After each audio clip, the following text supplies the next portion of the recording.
নমস্কার। চলুন আজ খুব কাজের একটা ইংরেজি শব্দ শিখে ফেলি। আচ্ছা, একটা খুব পরিচিত দৃশ্য দিয়ে শুরু করা যাক। ভাবুন তো, রান্নাঘরে মা ইলিশ মাছ ভাজছেন। কি দারুণ গন্ধ, তাই না? রান্না তো শেষ, হয়তো খাওয়াও হয়ে গেছে, কিন্তু ওই যে চমৎকার গন্ধটা, ওটা কিন্তু রয়ে গেছে। এই যে কোনো কিছুর রেশ অনেকক্ষণ ধরে থেকে যায়, এই ব্যাপারটাকে ইংরেজিতেই বলা হয় লিঙ্গারিং। লিঙ্গারিং কিন্তু ভালো, খারাপ বা সাধারণ কোনো অনুভূতিও বোঝাতে পারে, যেমন লিঙ্গারিং জয়, আবার লিঙ্গারিং এফেক্টসও হতে পারে। তো চলুন এবার দেখি বাস্তব জীবনে এই লিঙ্গারিং শব্দটা আমরা কিভাবে ব্যবহার করতে পারি। প্রথম উদাহরণটা দেখুন, এখানে বলা হয়েছে লিঙ্গারিং জয়, মানে দলটা জেতার পর সেই খুশির আমেজটা অফিসে অনেক দিন পর্যন্ত রয়ে গিয়েছিল।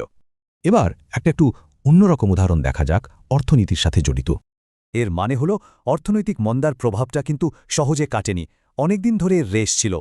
চলুন ব্যবসার জগতে এর আরেকটা ব্যবহার দেখে নিই। এখানে লিঙ্গারিং আনসার্টেনিটি মানে হল বাজারে একটা অনিশ্চয়তা ছিল যা কিছুতেই কাটছিল না। তাহলে শব্দটার সহজে মনে রাখার উপায় কি? দেখুন, লিঙ্গারিংয়ের সাথে লং শব্দটার একটা মিল আছে, মানে যা লং টাইম ধরে থাকে। এবার একটু ভাবুন তো, এমন কোনো পুরনো আনন্দের স্মৃতি আছে যা এখনও মনে পড়লে ভালো লাগে? ওটাই হলো একটা লিঙ্গারিং মেমরি।